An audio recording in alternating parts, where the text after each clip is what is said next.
마태복음 24장 1절에서 31절 말씀까지는 말세에 일어날 징조에 대하여 예수님이 말씀하셨습니다.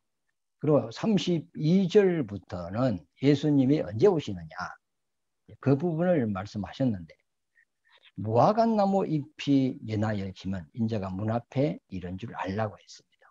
무화과나무가 연하여진다는 것은 여름이 가까이 왔다는 건데, 여름은 겨울에 보리와 밀을 심은 것이 추수를 한단 말이죠. 추수를 하고 난 이후에 배를 심고 이제 가을 농사가 들어가는 거죠. 그래서 가을에는 이제 나락을 거두고 감, 대추, 사과 이런 것을 이제 거두는 거죠. 그러니까 한 해 농사를 여름 농사가 있고 이제 가을 농사가 있어요. 1년에 2번 농사를 짓는데, 이런 세상의 계절을 비유로 해서 하나님이 복음의 농사를 2번을 짓는다는 겁니다. 그래서 성경 여호와의 절기에 보면 6월절, 그 다음에 맥주절, 초막절이 있는데, 6월절은 예수님이 인류를 위하여 십자가에서 피 흘려서 인류의 죄를 대속하는 것을 6월절이라고 합니다. 그리고 예수님이 이제 죗값을 지불하고 죽은 자 가운데서 부활하시죠. 그리고 성령을 보내서 이 세상에 복음을 전가하는데, 먼저 복음의 농사를 지어서 구원받을 사람을 구원하고 주님은 모든 자기의 이제 계획을 끝내는 거거든요. 그러니까 이 세상에도 여름 농사, 가을 농사가 있는 것 같이 하나님의 계절에 보면 맥주 농사와 초막절 농사가 있다. 이렇게 크게 구분하여서 우리가 이해를 하면 성경이 더 우리가 깨달음이 더 있을 줄 믿습니다. 하나님께서는 이스라엘을 택한 목적이 뭐냐면 이방인을 비추는 빛으로 삼았다 그랬거든요. 그러면 이방인에게 비추는 그 빛이 무슨 빛이냐면 하나님의 빛을 비춘다는 거예요. 왜 그러냐면 하나님께서 이스라엘에게 율법을 주셨고 언약을 주셨고 제사법을 주셨고, 제사법을 통하여 죄를 어떻게 사함받는가를 가르쳐 주셨죠.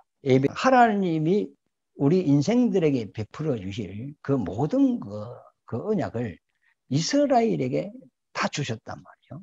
그래서 이제 예수님이 그 이스라엘에게 율법과 선지자들을 통하여 예언한 대로 예수님이 오셔서 다 이룬 거죠. 그 다 이룬 것이 뭐냐? 속죄와 구원이다. 그러니까 죄인에게 가장 기쁜 것이 죄에서 구원받는 거 아닙니까? 그래서 이것을 복음이라고 하는데, 복음은 기쁜 소식이다. 그러니까 우리가 죄로 멸망받을 수밖에 없는데 하나님이 우리를 사랑하사 그 예수님을 보내주셔서 그 예수를 통하여 우리 죄를 다 사해놓고 누구든지 이 사실을 믿으면 구원을 받는다. 이 복음을 이제 전파를 하는 이 복음의 빛을 비추는 그 역할을 누가 하느냐? 이스라엘이 하는 거죠. 말이죠. 마태복음 5장에 보면 너희는 세상의 빛과 소금이라 했잖아요. 근데 사실 어순이 반대로 되어 있어요. 먼저 소금이고 빛이거든요. 그 소금은 영원히 변치 않는 하나님의 언약을 소금 언약이라고 해요. 소금을 치지 않으면 금방 상해버리잖아요. 그러니까 사람의 말은 영원하지 않다는 거예요. 그러나 하나님의 말씀은 영원한 말씀이라. 그런 의미에서 하나님의 그 언약의 말씀에 소금을 뿌렸단 말이죠. 그러면 그 이스라엘 백성이 하나님의 언약을 가지고 있어요. 그것을 이제 비춘다는 거예요.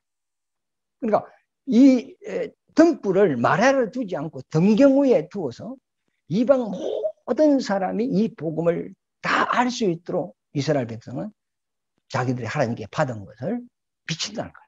다 비치는데, 근데 사실 빛을 비추는 사람 쪽에는 그렇게 빛이 환하지가 않습니다.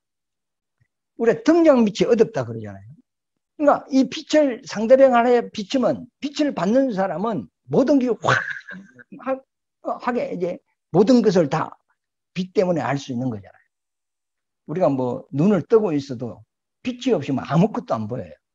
빛이 있으므로 보이는 거다 말이에요.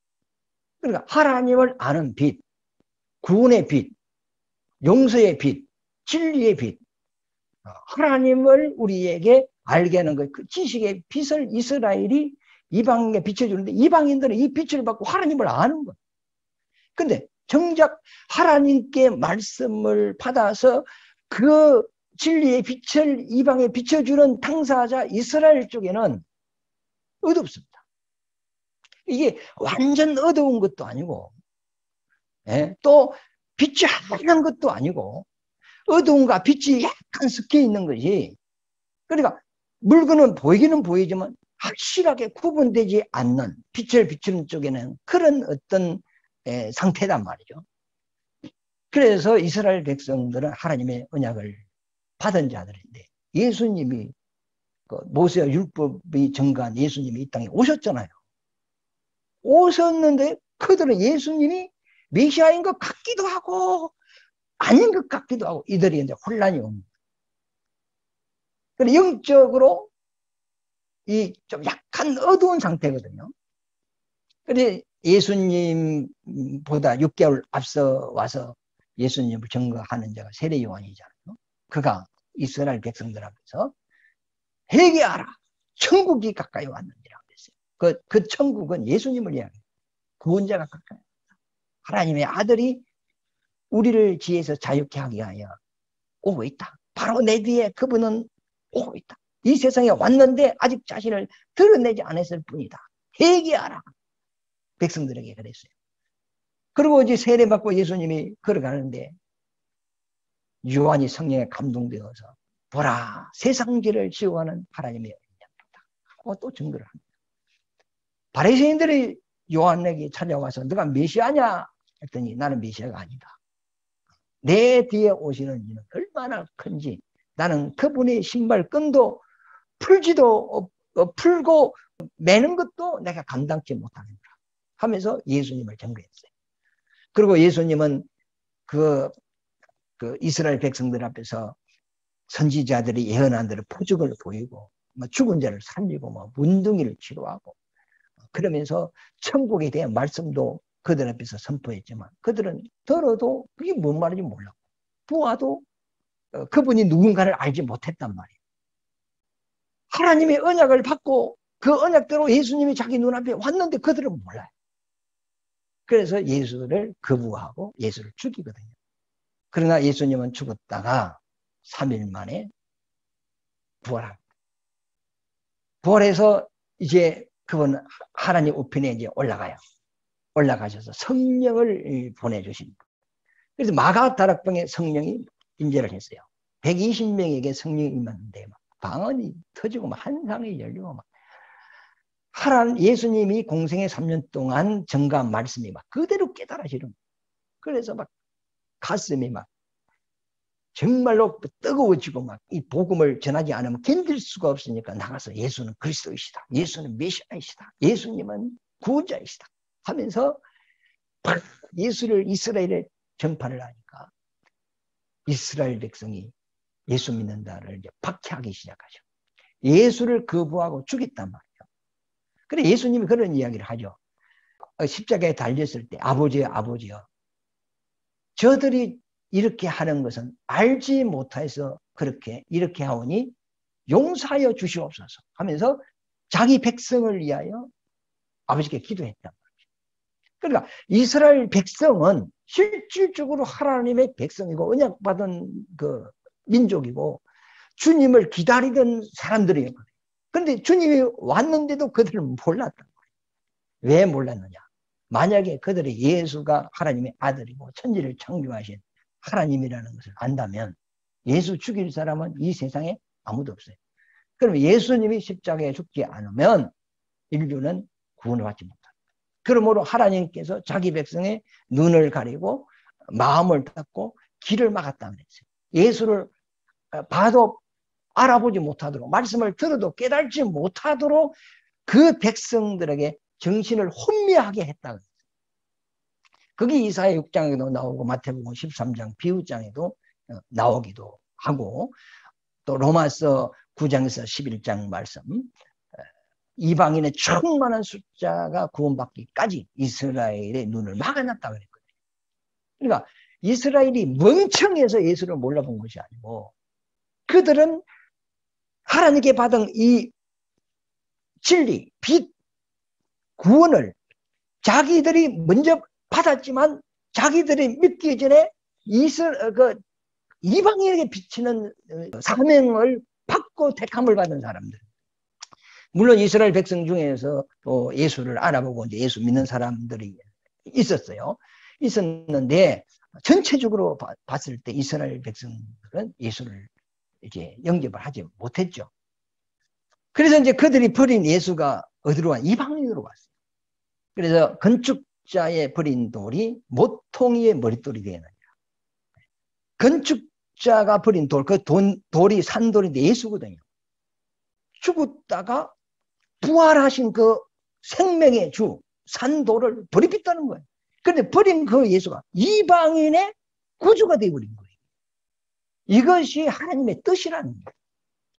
그래서 막 이스라엘에 예수 믿는 사람들을 막 죽이고 감옥에 가두고 막 재산을 몰수하고 하니까 예수 믿는 사람들이 전부 다 이스라엘을 다 떠납니다. 떠나서 이방으로 다 숨어듭니다. 사도 외에는 전부 다 환난을 피하여 이방으로 숨어들었어요.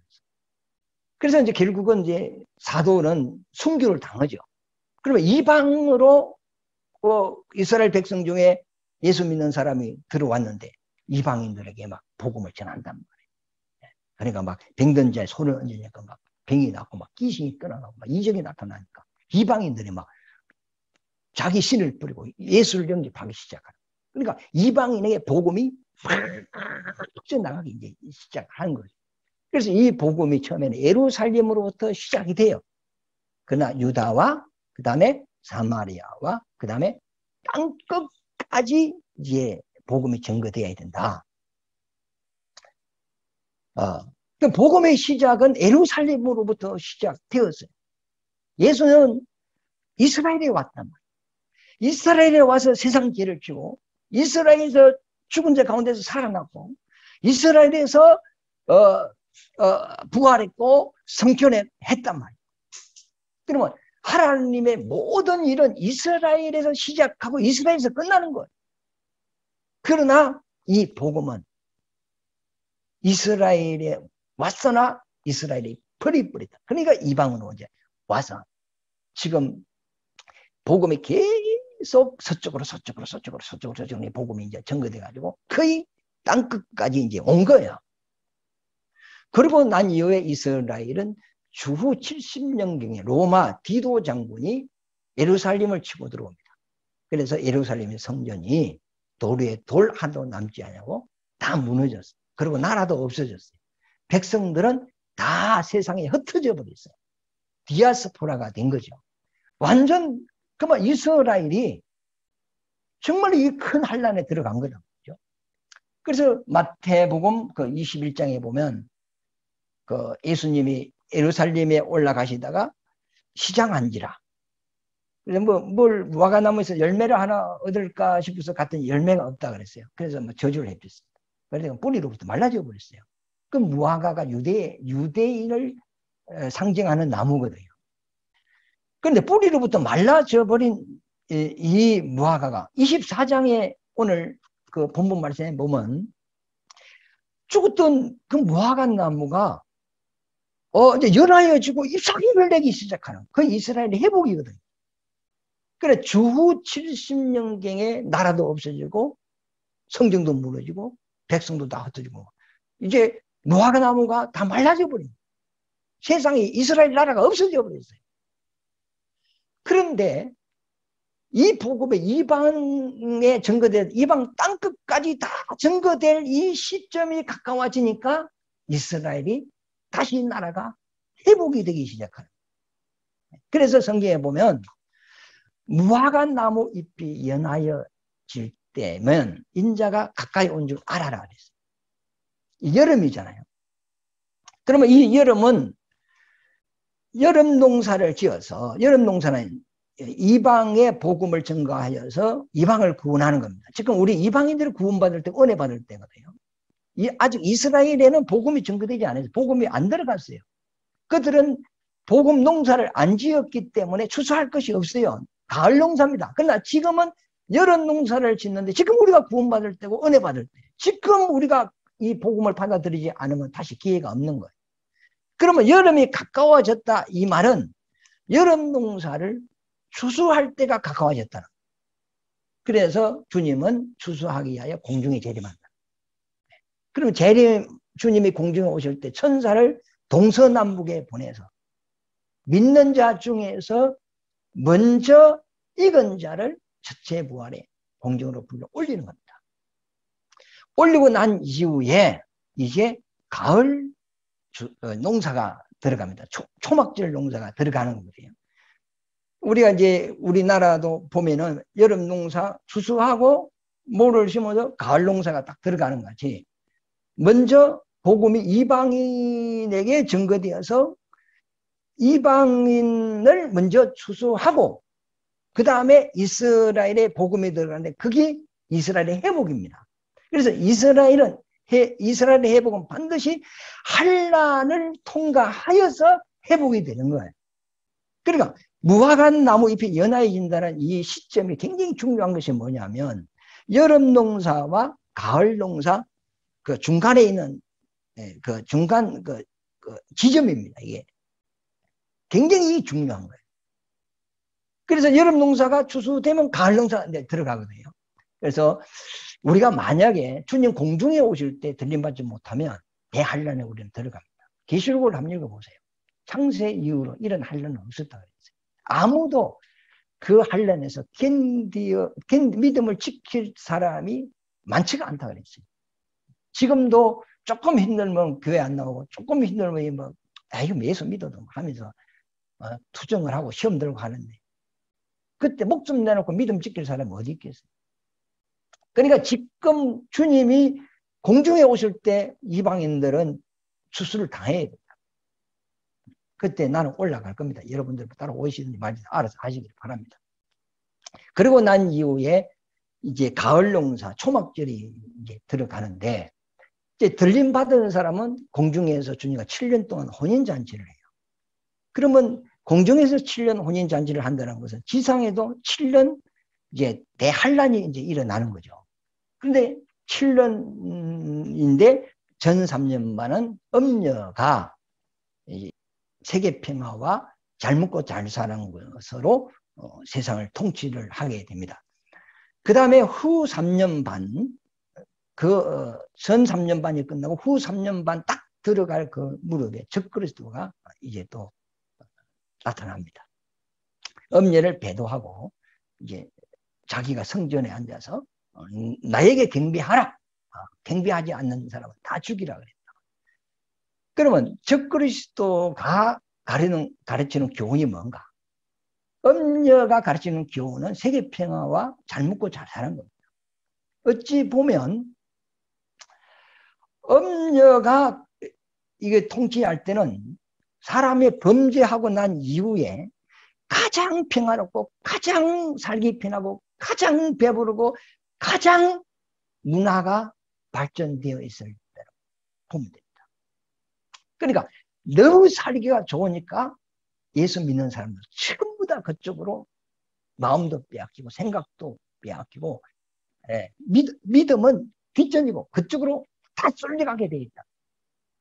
사형수에게 집행하기 바로 전에 소고기국을 준다 그러잖아요. 이 세상의 마지막 때가 되면 예수 믿지 않는 사람, 이 불신자들은 환난이 아니거든. 정말로 살기 좋을 때가 이제 오거든요. 그게 이제 마지막 사형 당하기 전에 소고기국 먹는 거와 똑같다고 이제 이렇게 생각하면 되겠죠. 그러나 사람은 육신적으로 아무리 잘 먹고 잘 살아도 영이 있기 때문에 만족감이 없어요. 마음의 만족이 없어요. 그래서 적그리스도의 교훈은 나를 믿으면 새로운 나라를 너희에게 주겠다. 영원한 나라를 너희에게 주겠다. 이 교훈을 가지고 나오거든요. 예수님은 우리가 죄 용서와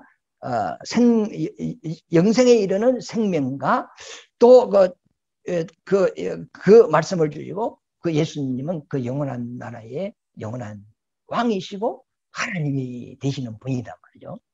이 적그리스도가 예수님의 흉내를 그대로 나는 거예요. 그리스도라는 의미는 기름 부음을 받았다는 뜻인데, 성경에 보면 기름 부음을 받은 세 가지 직분이 있어요.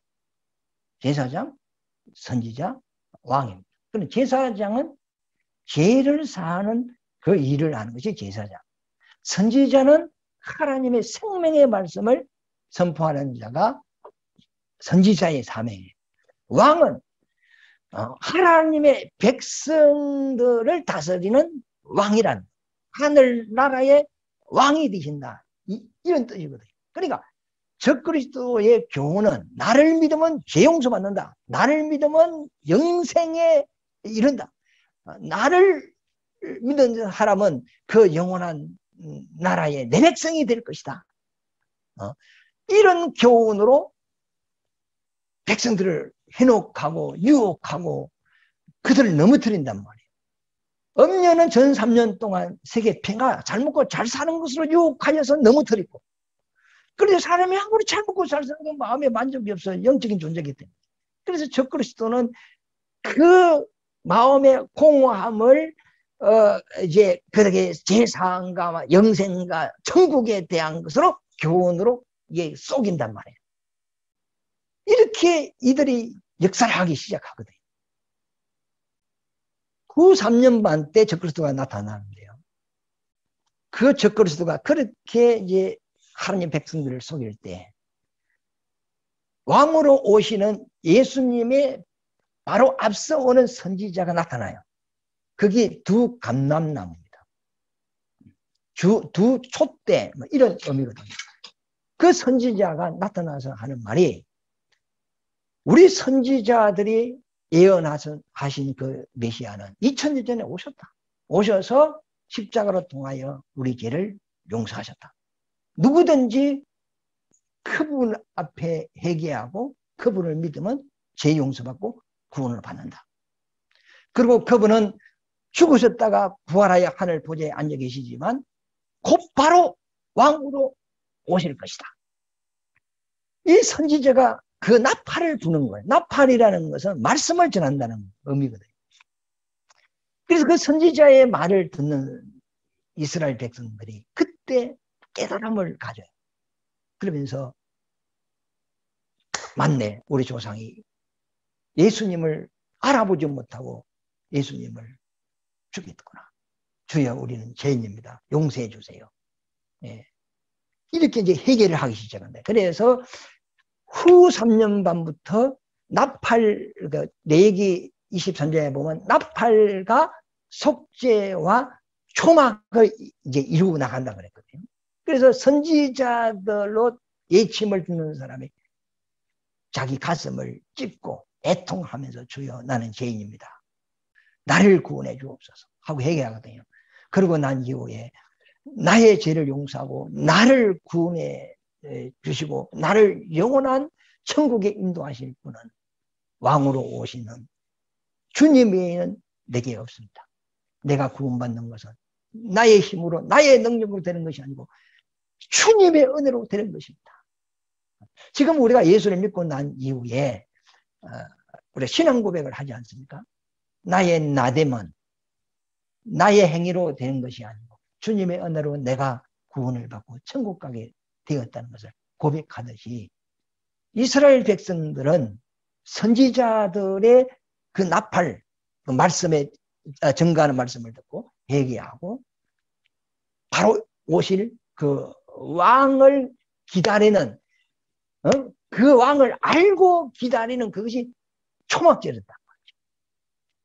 그래, 초막절이라는 것은 이제 주님이 오시면 나라가 이루어지고 그분이 우리의 왕이 될 것이다 하는 그 믿음의 소망을 가지고 그 주님을 알고 기다리는 것이 초막절을 지킵니다. 이스라엘 백성이 출애굽하여서 강에 나와서 텐트를 치고 살아서 그게 초막이거든요. 근데 아직 나라가 안 이루어졌고 왕도 오지 않았어요. 그러나 그 초막을 짚고 주님 하나님의 불기둥, 구름 기둥의 은혜 안에서 곧 하나님의 나라가 이루어질 것이고 하나님이 세우는 왕이 있을 것이다 하는 그 믿음을 가지고 그 초막 속에서 살았다. 그래서 그들이 이제 요단을 건너고 가나안에 들어가 가지고 나라를 세우고 다윗 왕이 그 나라의 왕이 됐다. 이것은 예수님에 대한 비유단 말이죠. 그러니까 이스라엘은 환난 속에서 회개하고 곧 왕으로 오시는 예수님이 오시면 이 땅에 하나님의 나라가 이루어질 것이고 그분이 우리의 만왕의 왕이 될 것이다 하는 그 믿음을 가지고 주님을 기다리는 그것이 초막절을 지키는 거예요. 교회에 와서 앉았다 졸자가는 거 그거는 믿음이 아닙니다. 알고 지켜야 됩니다. 그래서 이제 후 3년 반이 딱 끝나갈 무렵에 예수님이 지상재림을 하죠. 그러면 마귀와 그 사자들을 붙잡아서 무지개에 결박시키고 만물이 이제 회복되겠죠. 그래서 천년왕국이 들어간 하나님의 나라가 이 땅에 이루어지는 거예요. 그리고 예수님이 직접 천년 동안 왕으로서 통치를 하는 거다. 그게 이제 장막절이라 그래요. 그러니까 초막절 믿음을 가진 사람은 이제 주님과 함께 장막절에 들어가서 살 수 있는 거예요. 절기를 잘 모르는 분들은 이 말들은 무슨 말인지 모르겠지만은 그러나 뭐 들어놓으면 다음에 성경 읽을 때 이해가 될 것입니다. 그래서 이스라엘 회복은 환란을 통과해서 회복되는데 그 환란은 7년. 우리가 환란 들어가기 전에 이스라엘의 복음이 들어가기 전에 여러 열매로 공중에 후고된 사람은 7년 동안 혼인잔치 한단 말이에요. 그래서 우리의 믿음은 주님 오실 때 공중으로 올라가는 겁니다. 시간이 좀 갔는데요. 좀 더 마무리할게요. 다음에 이어서 못하니까. 그리고 이스라엘의 회복의 징조가 뭐냐? 첫째, 이스라엘의 나라가 회복되었다. 1945년 5월 14일 날 이스라엘의 국후가 이제 회복이 된 거죠. 그러면 이 나라 이스라엘의 국후가 회복되었으면 그들은 반드시 하나님의 성전을 지으려고 합니다. 출애굽해가 광야에 나왔을 때 하나님께서 모세를 불러서 그 성막을 지어라 그랬어요. 하늘의 시경을 따라서 성막을 지어라 했습니다. 그러니까 이스라엘 민족 한 중심에 하나님의 성막이 있는 거예요. 그래서 하나님의 백성이 되는 거거든요. 그러면 성막이 없는 그 이스라엘 12지파는 하나님의 백성이 아니에요. 성막이 그 백성들 가운데 딱 하나님의 성막이 있을 때 하나님의 백성들이 되거든요. 그리고 그들이 이제 가나안에 들어가가지고 다윗이 나라를 이제 세우고 솔로몬이 예루살렘의 성전을 지었다. 그게 이제 하나님의 나라가 되는 거죠. 그리고 이제 유대인들이 우상을 섬기다가 하나님께 매를 맞죠. 그 매가 바빌론 70년 포로 생활입니다. 그때 포로로 잡혀갈 때 예루살렘 성전 다 무너졌어요. 근데 70년 만에 다시 예루살렘을 돌아와서 그들이 가장 먼저 하는 것이 무너진 성전을 재건하는. 그러니까 이스라엘 백성은 언제든지 나라가 회복되면 반드시 그 속에 하나님의 성전을 세웁니다. 그래서 지금도 이스라엘은 나라의 국호는 지금 회복이 되었단 말이에요. 그래서 그들이 하나님의 성전을 지으려고 모든 걸 다 준비하고 있어요. 그런데 못 짓고 있어요. 왜 그러냐면 하나님의 성전터 위에 이슬람 사원이 세워져 있는 그 이슬람 사원을 무너뜨리면 중동이 다 들고 일어나요. 그러니까 모든 걸 다 준비하고 있는데도 이걸 짓지를 못하는 거예요. 결국은 엄녀가 유대인들을 자기 소나기 안에 집어넣기 위하여 성전을 짓게 하거든요. 그게 이제 제3성전이라고 뭐 그런 이야기를 합니다. 그러나 그 3성전을 지어놨다 할지라도 그곳에 예수님 안 옵니다. 지금 이스라엘 백성들은 성전 지을 것이라고 해란이 되어 있어요. 지금 예수 믿는 뭐 기독교도 막, 예루살렘 하나님 성전을 지어준다고 막 대단히 흥분하는 사람도 있는데요. 그 성전을 지어 놓으면요, 그곳에 적그리스도가 앉아가 나를 섬기라. 음녀가 그곳에 앉아서 세상을 유혹하는 거짓 선지자가 그 성전에 앉는단 말이에요. 그게 바벨론이에요. 그래서 성경에 보면 바벨론이 무너졌도다, 무너졌도다, 큰 성 바벨론이요. 그게 다 무너진단 말이에요. 그러니까 예수님이 실질적으로 부활하신 분이 직접 재림을 할 때는 사람의 손으로 지은 이런 성전 말고, 돌과 나무로 지은 성전 말고, 천으로 지은 성막 말고, 그것은 예수님이 하늘의 실상의 성전이 내려오기 전까지는 그런 비유로 그런 성전을 지었는데, 이제 마지막 때에 주님이 지상에 재림할 때는 계시록 21장에 보면 하늘에서 새 예루살렘이 내려와요. 건물 성전이 아니고 영으로 된 성전이 내려온단 말이에요. 그것이 이 땅의 주님의 보좌가 되는 거예요.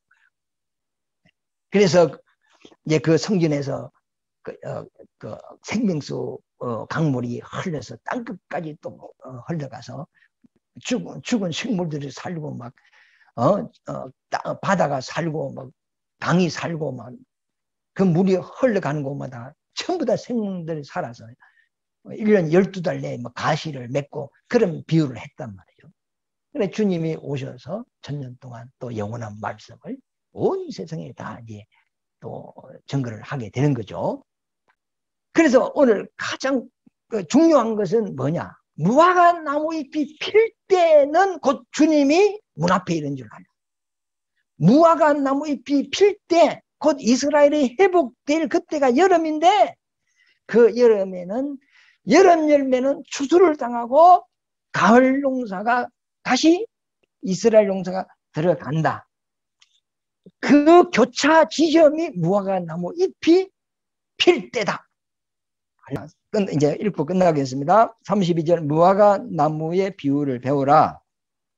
그 가지가 연하여 지고 잎사귀를 내면 여름이 가까운 줄을 아나니 이와 같이 너희도 이 모든 일을 보거든 인자가 가까이 곧 문 앞에 이런 줄 알라. 내가 진실로 너희에게 말하노니 이 세대가 지나가기 전에 이 일이 다 일어나리라. 이 세대가 지나가기 전에 주님이 오실 그때까지가 이 세대단 말이에요. 그럼 이 세대는 사람이 다스리는 세상을 이야기하는 거예요. 그러나 주님이 오시면 이제 사람이 세상을 통치하는 것이 아니고 하나님이 직접 통치하는 이 세대에 들지 않는다. 그래서 주님이 오시면 모든 것이 다 이루어진다. 그러나 그때와 그 시기는 아들도 모르고 천사도 모르느니라. 예수가 모를까요? 알죠. 아니까 이거 보니까 말씀에 나타날 징조도 이야기하고 내가 올 때는 무화과 나무 잎이 연하게만 올 것이고 그 주님이 오실 그 시점과 징조에 대하여 예수님이 이야기하잖아요. 그러나 이 날과 그때는 나의 권한이 아니고 아버지의 권한이다. 내가 말할 수 없는 것이라. 그러나 반드시 하나님의 말씀 그대로 이루어진다. 그래서 깨어있거라. 이렇게 이야기를 하는 거죠. 36절에 보면 35절에 천지는 없어질지언정 내 말은 없어지지 아니하리라. 그러나 그 날과 그때는 아무도 모르나니 하늘의 천사들도 아들도 모르고 오직 아버지만 아시느니라. 그래서 이 말세가 되면 믿음이 다 해이해지고 우리의 마음이 세상에 다 빼앗기고 돈을 빼앗기고 한계가 다 빼앗기게 되어 있습니다. 그래서 이제 주님이 그렇게 살 때 도둑같이 온다거든요. 도둑같이 오고 요 보면은 성경에 보면은 생각지 않는 날에 온다 그랬거든요. 이 44절에 생각지 않는 날에 온다. 도둑같이 온다는 것은 도둑은 낮에 옵니까? 밤에 옵니까? 요즘 도둑은 낮에 오냐? 옛날 도둑은 밤에 온단 말이에요. 밤에 온다는 것은 영적으로 어둡다. 불신자 이야기하는 게 아닙니다. 교회가 영적으로 어둡다. 하나님의 지식에 대해 무지하다는 거죠. 그러니까 입으로만 믿습니다 하지만 생각과 마음과 모든 것은 다 주님께 없고 다른 데 가 있다. 영적으로 어둡다. 그때 도둑같이 주님이 오면 결단코 피하지 못한다는 거예요. 그러나 많은 믿는 무리 중에도 깨어있는 사람이 있다는 거예요. 그 깨어있는 무리 중에 여러분들이 한 사람이 되시기를 예수 이름으로 축원합니다.